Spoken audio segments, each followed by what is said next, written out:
بسم الله الرحمن الرحيم. ياسين والقرآن الحكيم إنك لمن المرسلين على صراط مستقيم تنزيل العزيز الرحيم لتنذر قوما ما أنذر آباؤهم فهم غافلون لقد حق القول على أكثرهم فهم لا يؤمنون إنا جعلنا في أعناقهم أغلالا فهي إلى الأذقان فهم مقمحون وجعلنا من بين أيديهم سدا ومن خلفهم سدا فأغشيناهم فهم لا يبصرون وسواء عليهم أأنذرتهم أم لم تنذرهم لا يؤمنون إنما تنذر من اتبع الذكر وخشي الرحمن بالغيب فبشره بمغفرة وأجر كريم إنا نحن نحيي الموتى ونكتب ما قدموا وآثارهم وكل شيء أحصيناه في إمام مبين واضرب لهم مثلا أصحاب القرية إذ جاءها المرسلون إذ أرسلنا إليهم 2 فكذبوهما فعززنا بثالث فقالوا إنا إليكم مرسلون قالوا ما أنتم إلا بشر مثلنا وما أنزل الرحمن من شيء إن أنتم إلا تكذبون قالوا ربنا يعلم إنا إليكم لمرسلون وما علينا إلا البلاغ المبين قالوا إنا تطيرنا بكم لئن لم تنتهوا لنرجمنكم وليمسنكم منا عذاب أليم قالوا طائركم معكم أئن ذكرتم بل أنتم قوم مسرفون وجاء من أقصى المدينة رجل يسعى قال يا قوم اتبعوا المرسلين اتبعوا من لا يسألكم أجرا وهم مهتدون وما لي لا أعبد الذي فطرني وإليه ترجعون أأتخذ من دونه آلهة إن يردني الرحمن بضر لا تغن عني شفاعتهم شيئا ولا ينقذون إني إذا لفي ضلال مبين إني آمنت بربكم فاسمعون قيل ادخل الجنة قال يا ليت قومي يعلمون بما غفر لي ربي وجعلني من المكرمين وما أنزلنا على قومه من بعده من جند من السماء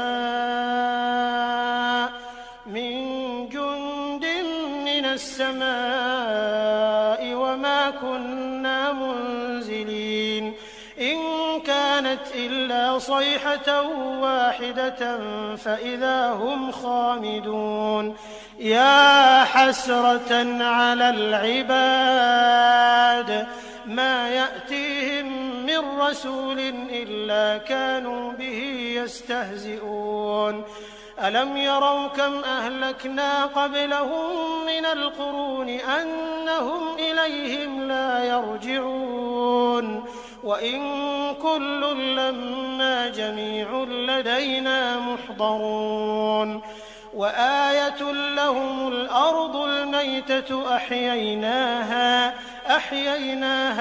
فأخرجنا منها حبا فمنه يأكلون وجعلنا فيها جنات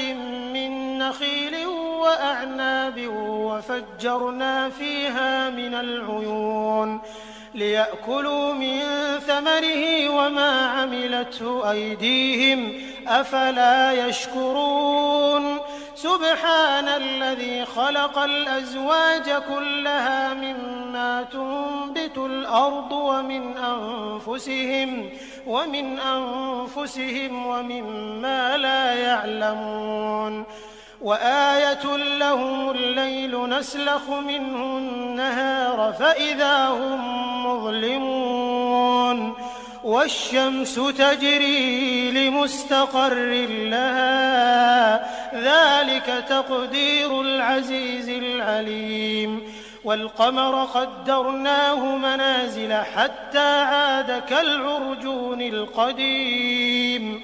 لا الشمس ينبغي لها أن تدرك القمر ولا الليل سابق النهار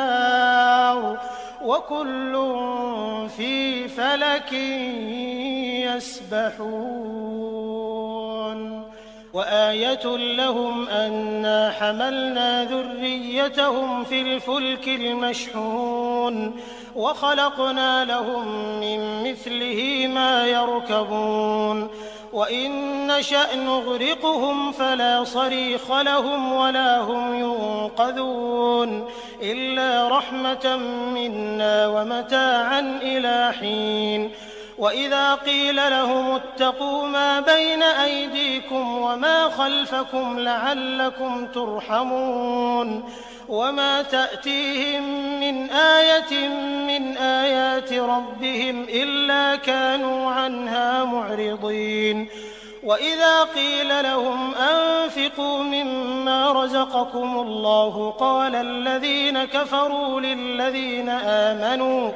قال الذين كفروا للذين آمنوا أنطعم من لو يشاء الله أطعمه إن أنتم إلا في ضلال مبين ويقولون متى هذا الوعد إن كنتم صادقين ما ينظرون إلا صيحة واحدة تأخذهم وهم يخصمون فلا يستطيعون توصية ولا إلى أهلهم يرجعون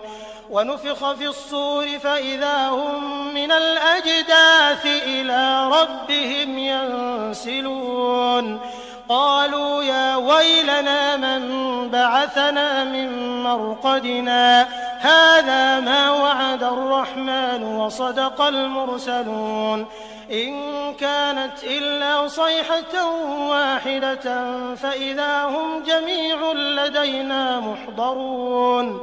فاليوم لا تظلم نفس شيئا ولا تجزون إلا ما كنتم تعملون إن أصحاب الجنة اليوم في شغل فاكهون هم وأزواجهم في ظلال على الأرائك متكئون لهم فيها فاكهة ولهم ما يدعون سلام قولا من رب رحيم وامتازوا اليوم أيها المجرمون ألم أعهد إليكم يا بني آدم ألا تعبدوا الشيطان إنه لكم عدو مبين وأن اعبدوني هذا صراط مستقيم ولقد أضل منكم جبلا كثيرا أفلم تكونوا تعقلون هذه جهنم التي كنتم توعدون اصلوها اليوم بما كنتم تكفرون اليوم نختم على أفواههم وتكلمنا أيديهم وتشهد أرجلهم بما كانوا يكسبون ولو نشاء لطمسنا على أعينهم فاستبقوا الصراط فأنى يبصرون ولو نشاء لمسخناهم على مكانتهم فما استطاعوا مضيا ولا يرجعون ومن نعمره ننكسه في الخلق أفلا يعقلون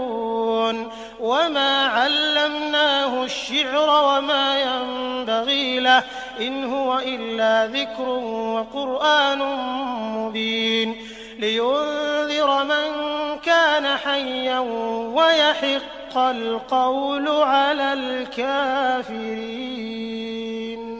أولم يروا أنا خلقنا لهم مما عملت أيدينا أنعاما فهم لها مالكون وذللناها لهم فمنها ركوبهم ومنها يأكلون ولهم فيها منافع ومشارب أفلا يشكرون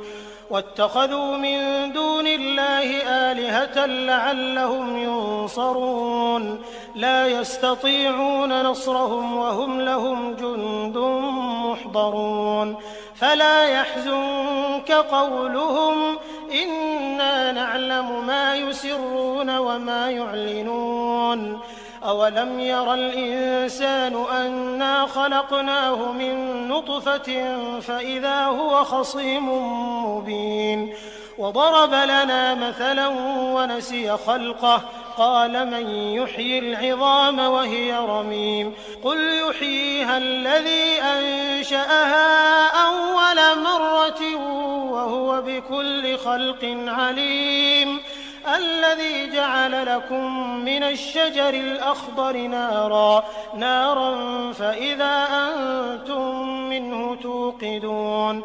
أوليس الذي خلق السماوات والأرض بقادر على أن يخلق مثلهم بلى وهو الخلاق العليم إنما أمره إذا أراد شيئا أن يقول له كن فيكون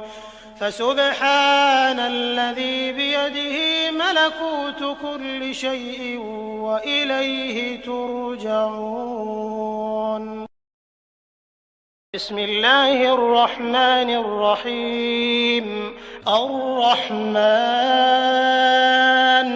علم القرآن خلق الإنسان علمه البيان الشمس والقمر بحسبان والنجم والشجر يسجدان والسماء رفعها ووضع الميزان ألا تطغوا في الميزان وأقيموا الوزن بالقسط ولا تخسروا الميزان والأرض وضعها للأنام فيها فاكهة والنخل ذات الأكمام والحب ذو العصف والريحان فبأي آلاء ربكما تكذبان خلق الإنسان من صلصال كالفخار وخلق الجان من مارج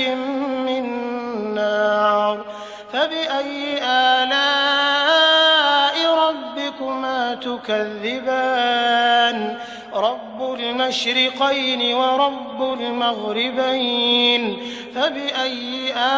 آلاء ربكما تكذبان مرج البحرين يلتقيان بينهما برزخ لا يبغيان فبأي آلاء ربكما تكذبان يخرج منهما اللؤلؤ والمرجان فبأي آلاء ربكما تكذبان وله الجوار المنشآت في البحر كالأعلام فبأي آلاء ربكما تكذبان كل من عليها فان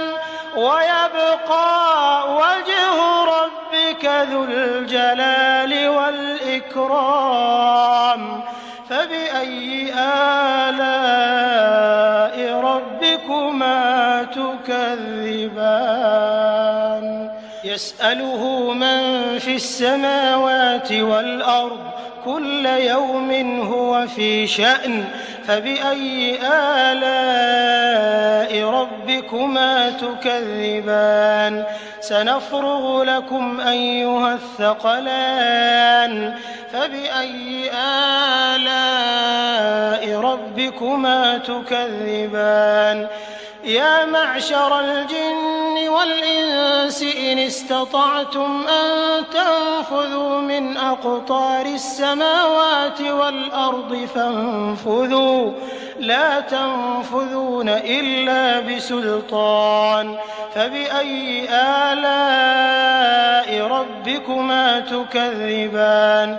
يرسل عليكما شواظ من نار ونحاس فلا تنتصران فبأي آلاء ربكما تكذبان فإذا انشقت السماء فكانت وردة كالدهان فبأي آلاء ربكما تكذبان فيومئذ لا يسأل عن ذنبه إنس ولا جان فبأي آلاء ربكما تكذبان يعرف المجرمون بسيماهم فيؤخذ بالنواصي والأقدام فبأي آلاء ربكما تكذبان هذه جهنم التي يكذب بها المجرمون يطوفون بينها وبين حميم آن فبأي آلاء ربكما تكذبان ولمن خاف مقام ربه جنتان فبأي آلاء ربكما تكذبان ذواتا أفنان فبأي آلاء ربكما تكذبان فيهما عينان تجريان فبأي آلاء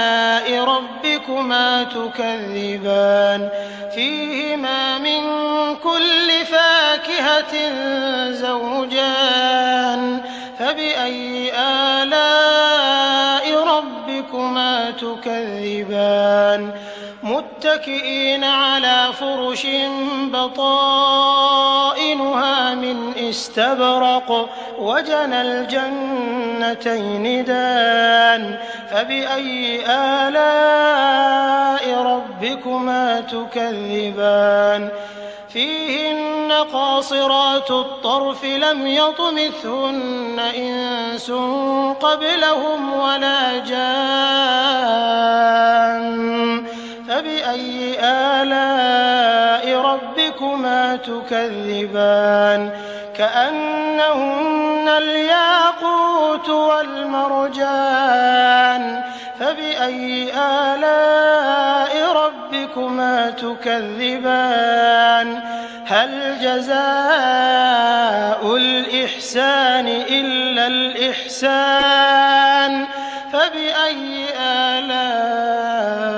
ربكما تكذبان ومن دونهما جنتان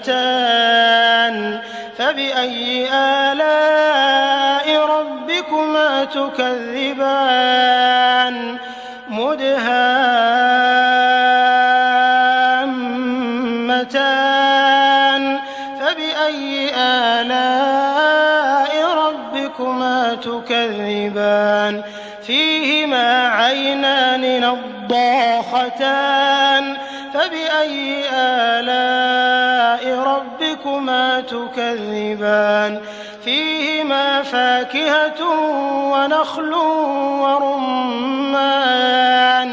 فبأي آلاء ربكما تكذبان فيهن خيرات حسان فبأي آلاء ربكما تكذبان حور مقصورات